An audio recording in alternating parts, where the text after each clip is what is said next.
Bali. Pertama kali riding ke Bali pada tahun 78 ketika masih duduk di bangku SMA. Saat itu memerlukan waktu 1 minggu naik motor dari Bandung sampai ke Denpasar.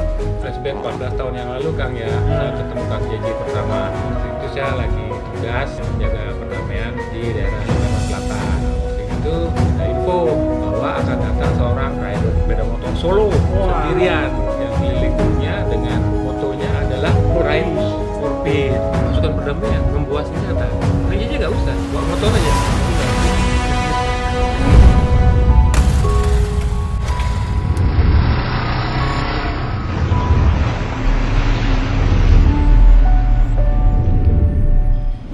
Halo Perlander, bertemu lagi dengan saya, Jeffrey Polnaya. Sebelum kita lanjut, untuk kawan-kawan yang belum subscribe, yuk kita subscribe dulu. Tentunya agar channel ini semakin berkembang dan dapat memberikan yang terbaik buat kalian.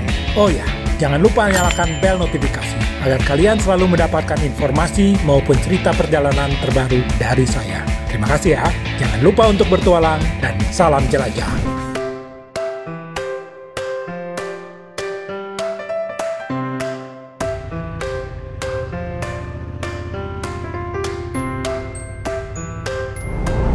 Ini motor Garuda lagi diikat sama kru, saya nanti kena goncangan nggak jatuh.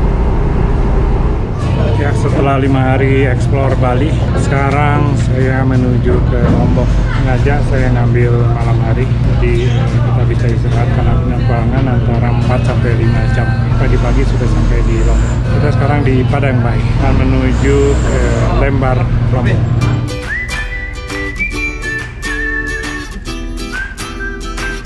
Malam ini penumpang tidak terlalu ramai, sehingga cukup banyak kursi tersedia yang dapat mereka manfaatkan untuk sekedar istirahat atau tidur.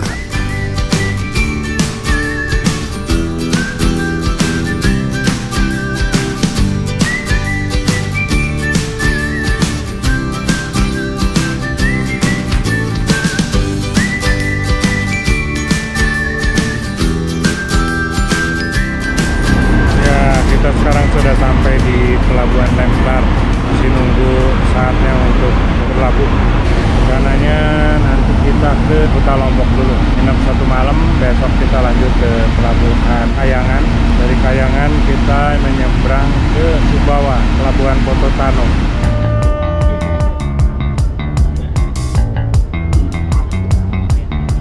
Setelah feri merapat di Pulau Lombok, saya langsung mengarahkan Garuda ke Kuta Lombok.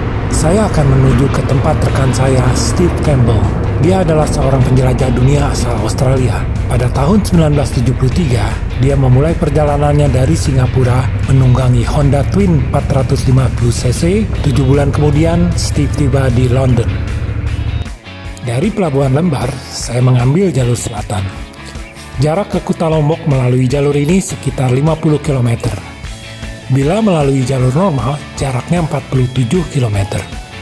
Walau perbedaan jaraknya hanya 3 km, tetapi waktu tempuhnya bisa 2 kali lipat lebih lama. Karena walaupun relatif lebih sepi, jalur ini jalannya lebih kecil dan banyak dipenuhi kelokan di antara perbukitan. Untuk para overlander yang sedang mengejar waktu, disarankan untuk tidak mengambil rute ini. Bagi overlander yang memiliki banyak waktu dan ingin melewati rute yang menarik dengan pemandangan yang indah, rute ini dapat menjadi pilihan. Seringkali dari atas perbukitan kita dapat melihat indahnya bibir pantai samudra Indonesia.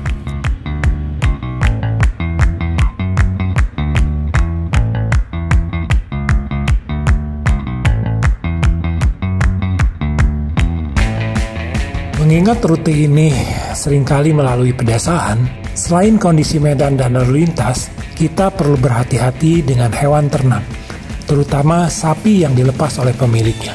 Bila perjalanan kalian mendapat pengawalan petugas, sangat tidak disarankan untuk menyalakan sirene saat ingin mengusir sapi-sapi tersebut. Alih-alih ternak tersebut lari menjauh, mereka justru menjadi panik mendengar suara sirene yang meraung-raung. Dan bukan tidak mungkin, sapi tersebut justru akan menabrak kita.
Sehat.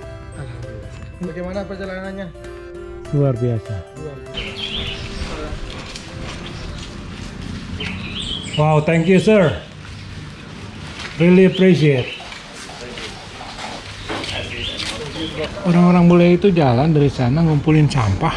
Kita cari tumpukan sampah yang plastik, ini dikumpulin. Thank you. Selamat pagi. Selamat pagi, thank you. Really appreciate. Good sample for people. Jadi kita sekarang ada di Kuta Lombok. Setelah semalam nyebrang dari Padang Bay, pagi ini kita sampai dan sekarang saya tinggal di tempatnya Steve Campbell. Steve Campbell mengundang saya datang ke sini. Steve-nya sendiri sekarang sedang berada di Australia.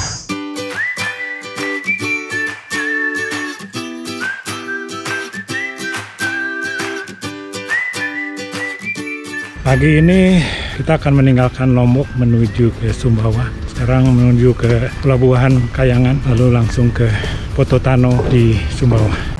Rencananya hari ini saya akan menginap di Pantai Kencana, Sumbawa, yang berjarak 184 km dari Pantai Kuta Lombok.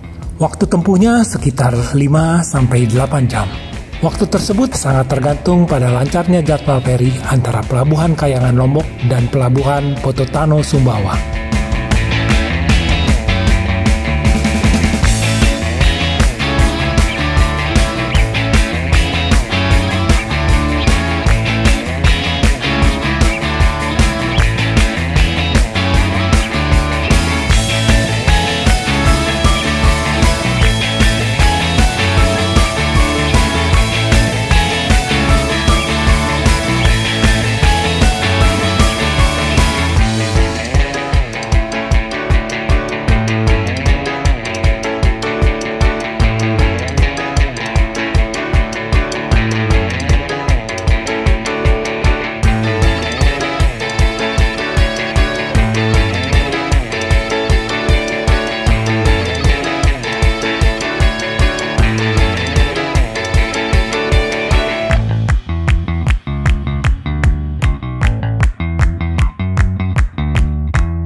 Sesampainya di Pelabuhan Kayangan, saya langsung mengarahkan Garuda ke dalam feri yang akan membawa kami ke Pulau Sumbawa. Kami akan mengarungi Selat Alas sejauh 20 km sampai di Pelabuhan Pototano.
Dari Pelabuhan Pototano, kami menyusuri pantai utara Pulau Sumbawa menuju Pantai Kencana. Sisa jarak kami sampai di tujuan sekitar 81 km.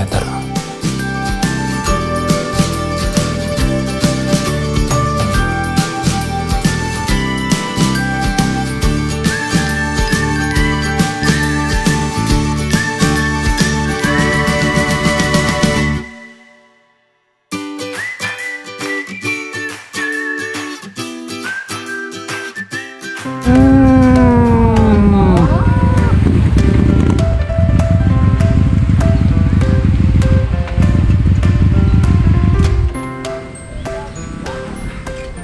20 km dari tujuan, kawan-kawan BSB, Bikers Sumbawa Bersatu, datang menyambut dan kami pun konvoi bersama.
Sore hari kami tiba di Pantai Kencana.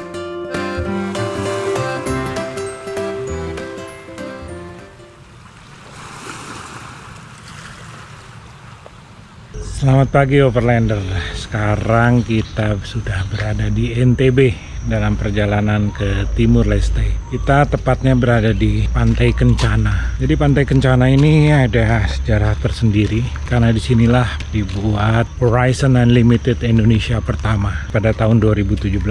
Setelah saya kembali ke Indonesia pada tahun 2015, kemudian membuat Horizon Unlimited di Pantai Kencana lah pertama kali Horizon Unlimited dibuat. Kemudian yang kedua di Rancabuaya di Jawa Barat. Pantai Kencana ini terletak di Pulau Sumbawa, dekat kota Sumbawa Besar. Pantainya indah sekali.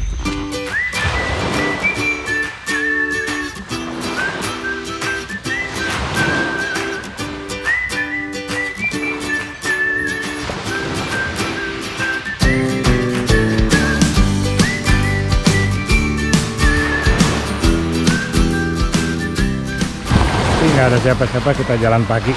Jalan pagi itu penting juga ya, karena kita kan seharian naik motor, diem di atas motor, berhenti sebentar, jalan sebentar, di atas motor lagi. Jadi sirkulasi darah kita, terutama kaki, itu kan kurang lancar. Kalau ada kesempatan untuk tetap bisa jalan pagi itu bagus, dan badan tetap prima dan sehat. Ya itu salah satu supaya kita memaintain kesehatan di jalan-jalan di pantai. Ada yang nemenin nih.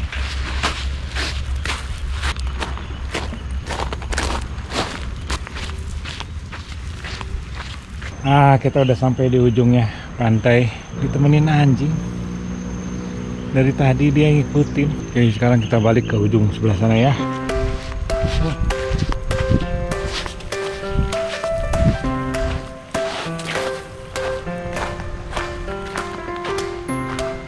Setelah berjalan pagi dan sarapan, hari ini saya berencana untuk sedikit mengeksplor kota Sumbawa Besar.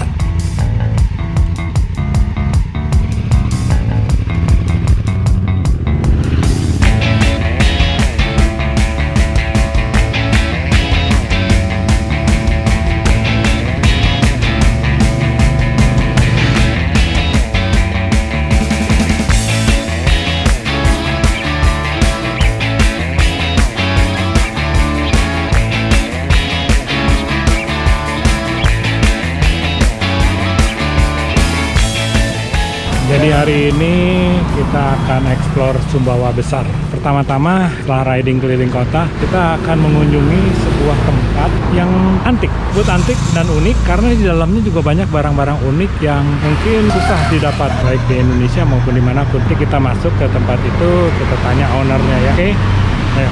Nah di atas nih banyak barang unik gitu. Sambil nunggu kita minum dulu, soalnya baru riding kan. Hei, Woi. gimana sehat? Sehat, mantap. Lama juga nih kita nggak ketemu. 3 tahun ya, 3 tahun acara 3 kemarin. tahun. Iya, Kemarin 3 terakhir tahun. Horizon Unlimited. Iya, iya, Indonesia. siap. The Iwan nih koleksi yang unik-unik nih. Nah, saya sengaja datang. Oh, siap. Selain jenguk juga mau lihat koleksinya. Oke. Kita lihat langsung. Ayo. Ini dari Sumbawa semua ya? Semua asli Sumbawa semua. Tidak ada yang tidak dari Sumbawa. Ini bambu apaan ya? Bambu unik kan? Oh, bambu unik. Ini ada cabang 2. Oh, ini cabang lihat 3, nih. cabang 4, Ini bambunya cabang nih. cabang 5, cabang 6, cabang Jarang ya 11. kita lihat bambu cabang.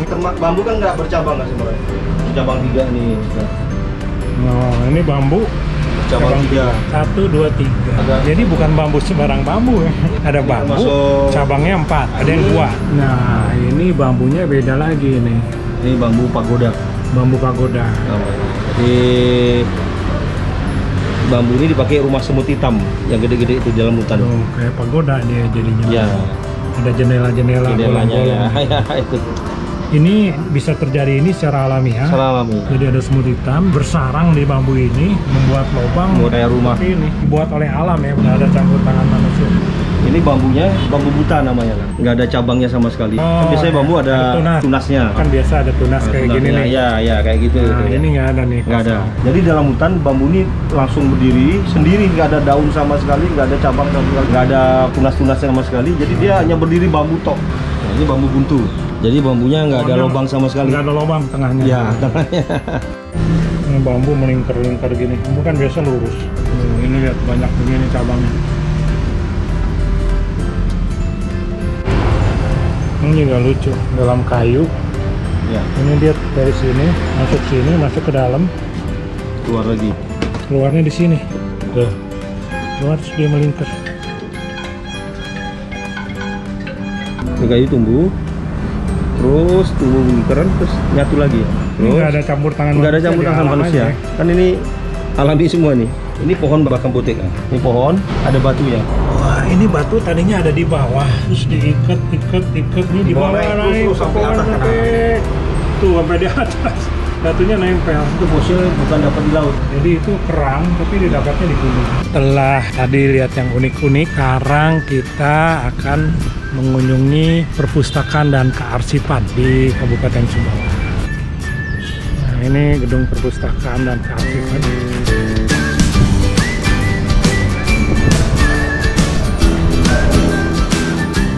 Siang Ibu. Selamat siang Pak. Siang, Ya. Bapak ya. Terima kasih ya. Kita merasa tersanjung nih. Perpustakaannya. Jadi kami di Arsip sejak 2016 Pak. Ini teman-teman ini banyak bantu kita. Untuk sejarah Sumbawa sekarang beliau dari kearsipan inilah menggali lagi Oh iya. sejarah-sejarah, naskah-naskah sumber asli naskah-naskah. Dulu kan terbengkalai semua. Bangsa besar adalah bangsa yang Menghargai sejarahnya. Ya. Beliau ini orang luar biasa. Dia mendukung sekali bagaimana budaya, terus bagaimana sih sejarah sebenarnya. Ternyata setelah kita lihat-lihat sejarah semuanya, Raja Sumbawa ini, putranya itu kawin sama Raja Kelungkung. Artinya ini bersaudara Bali sama Sumbawa ini. Itu cerita setelah kita dapatkan semua. Makanya itulah hebatnya Indonesia. Iya. Jadi ini koleksinya Pak. Iya. Koleksi yang ada di kita Sumbawa. Ini berputar terus ya bukunya. Ada distribusikan ke beberapa kecamatan, perpustakaan desa. Saya ketemu dengan penulis di arsip, ketemu dengan pemerhati sejarah, pegiat. Saya ajak semua ke arsip. Mari kita besarkan sama-sama gitu, Pak.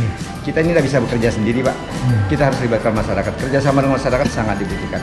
Banyak sekali informasi maupun ilmu yang kita bisa dapatkan di media sosial ataupun di Google. Tapi masih banyak lagi yang masih tersimpan dalam bentuk buku. Buku-buku ini akan menjadi bagian dari sejarah bangsa. Zaman dulu sekali pakai lontar masanya lewat keluar buku, dan itu akan selalu berputar dan berputar. Jadi kita mesti menghargai orang-orang yang masih kerja dengan tulus, dengan hati pada bidangnya ini.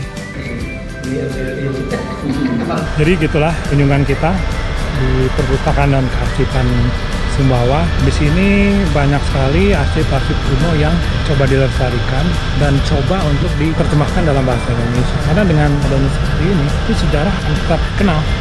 sayang kalau sejarah itu hilang. Karena banyak hal kita nggak bisa cari di Google, tapi ada di sini. Ada juga yang nggak ada di sini, kita cari di Google. Jadi saling mengisi. Oke, kita lanjut.